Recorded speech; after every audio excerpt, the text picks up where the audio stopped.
ഏത് നേതാവും, അതിപ്പോ ഏത് പാർട്ടിയിലും ഏത് പാർട്ടി, പക്ഷെ ഏത് നേതാവും ഞാൻ പറഞ്ഞു വെരി സീനിയറായ ഏതൊരാൾക്കും എപ്പോഴും BJP-യിലേക്ക് പോവാം. മറ്റേ നിങ്ങൾ ഏതെങ്കിലും പ്രാദേശിക ഒരാൾ പോയി എന്നല്ല ഇത്. അല്ല, ഇപ്പോൾ LDF ഒരു MLA തന്നെ പോയി, CC മുകുന്ദൻ നാട്ടികയിൽ പോയി.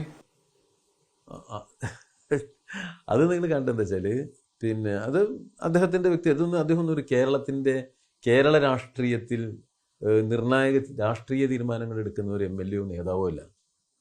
നമ്മൾ മനസ്സിലാക്കണം. മറ്റതങ്ങനെയല്ല. KPCC-യുടെ പ്രസിഡന്റ് അല്ലെങ്കിൽ ഒരു മുൻ മുഖ്യമന്ത്രി സ്റ്റാൾവേർഡ്സ് ആണ്. ഇപ്പോൾ പാർലമെന്റിലെ 10-1 MP-മാരാണ് കോൺഗ്രസ് നിന്ന് BJP-യിലേക്ക് പോയവർ അവിടെ ഇരിക്കുന്നത്. പക്ഷെ കേരളത്തിൽ അങ്ങനെ കോൺഗ്രസിൽ നിന്നുള്ള ഈ വലിയ നേതാക്കളുടെ ഒഴുക്കില്ല BJP-യിലേക്ക്. അതിപ്പോൾ നോക്കുകയാണെങ്കിൽ ഈ പ്രാദേശിക നേതാക്കളാണെങ്കിൽ പോലും അത് കോൺഗ്രസിൽ നിന്നും CPM-ൽ നിന്നും CPI-ൽ നിന്നും ഒക്കെ ഒരേ രീതിയിൽ തന്നെയാണ്. ഈ തെരഞ്ഞെടുപ്പിന് ശേഷമുള്ള ഒരു അന്തരീക്ഷത്തിൽ നമ്മൾ പ്രതീക്ഷിക്കേണ്ടതാണത്.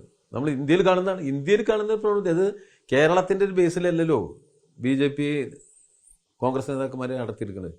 ദേശീയ സാധ്യതയിൽ നിന്നാണ്, ആ ഒരു കോൺസെപ്റ്റിലാണ്. അപ്പോൾ അതുകൊണ്ട് അതിനെ നമുക്ക് എപ്പോഴും ഭയപ്പെടേണ്ട ഒരു ഘടകം തന്നെ അതവിടെ നിൽക്കുന്നുണ്ട്. ആ ഘടകം ഇന്നത്തെ പ്രധാനപ്പെട്ട എല്ലാ കോൺഗ്രസ് നേതാക്കന്മാരുടെയും പ്രത്യേകത അവർ BJP-യോട് അയവേറിയ സമീപനം സ്വീകരിക്കുന്നവരാണ്. എല്ലാ കോൺഗ്രസിന്റെ നേതൃത്വ നിര BJP-യുമായി സന്ധി ചെയ്യുന്ന രാഷ്ട്രീയ നിലപാടുള്ളവരാണ്. അങ്ങനെയാണെങ്കിൽ LDF-ഉം CPM-ഉം ഒക്കെ ഈ ന്യൂനപക്ഷ വർഗീയത പറയുന്ന ആളുകളുടെ വോട്ട് വേണ്ട എന്ന് പറയുമോ? ഇപ്പോൾ ജമാഅത്തെ ഇസ്ലാമി വെൽഫെയർ പാർട്ടി മുഖേന പറയുകയാണ് ഞങ്ങൾ BJP-യെ തോൽപ്പിക്കാൻ വേണ്ടി LDF ശക്തമായ സ്ഥലങ്ങളിൽ, UDF അവിടെ ദുർബലമായിരിക്കും, പക്ഷെ BJP ജയിക്കുമെന്ന് തോന്നലുണ്ടായാൽ അവിടെ LDF വോട്ട് ചെയ്യുമെന്ന്, അത് വേണ്ട എന്ന് പറയുമോ?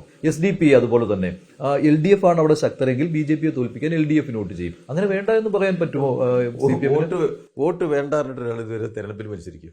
പക്ഷെ അവർ വർഗീയവാദികളാണ്. കേക്കൂ, ഒരു സ്ഥാനാർത്ഥി മത്സരിക്കുന്നു, അയാൾ വോട്ട് വേണമെന്നാ പറയും. അല്ല, വോട്ട് വേണ്ട, എനിക്ക് വോട്ട് വേണ്ട, മഞ്ജിതിന്റെ വോട്ട് വേണ്ട, മറ്റേയാളുടെ വോട്ട് വേണ്ട, ഇയാളുടെ വോട്ട് വേണ്ട, പിന്നെ അതിനൊരു വോട്ട് വേണം. ഇങ്ങനെയില്ല.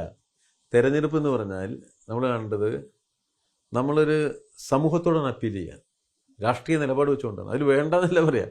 അതിലെപ്പോഴും നമ്മൾ ഇപ്പോൾ കോൺഗ്രസിന്റെ പിന്നിലിരിക്കുന്ന ഒരാൾ നമുക്ക് വോട്ട് ചെയ്യാം തെരഞ്ഞെടുപ്പിൽ, അത് സംഭവിക്കാം. അതുകൊണ്ട് അങ്ങനെയാണെങ്കിൽ പിന്നെ UDF-നെ കുറ്റം പറഞ്ഞിട്ട് കാര്യമില്ലല്ലോ. അവർ ജമാഅത്തെ ഇസ്ലാമിയുമായിട്ടും വെൽഫെയർ പാർട്ടിയുമായിട്ടും ഒരു ബന്ധമൊന്നും സ്ഥാപിച്ചിട്ടില്ല. നിങ്ങൾ മനസ്സിലായിട്ടില്ല. UDF-ലില്ല. അല്ല, പരസ്യമായ പ്രഖ്യാപനം നടത്തിയിരിക്കില്ലേ? പരസ്യമായ പ്രഖ്യാപനം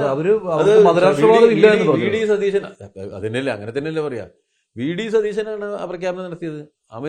സാദിഖ് അലി ശിഹാബ് തങ്ങളാണ് പ്രസ്താവന നടത്തിയത്. അവരൊരു മുന്നണിയാണ്, അവരൊരുമിച്ചിരിക്കുന്നില്ല. പിന്നെ അവര് മുന്നണി തന്നെ ആണ് ഞാൻ പറയും. എന്താ വെച്ചാൽ ജമാഅത്തെ ഇസ്ലാമി പറഞ്ഞ ആളുകളെ സ്ഥാനാർത്ഥിയാക്കി വെച്ചുകൊണ്ടാണ് UDF പാനൽ. അതെവിടെയാണ്? അത് നിങ്ങൾ നോക്കിയാൽ മതി.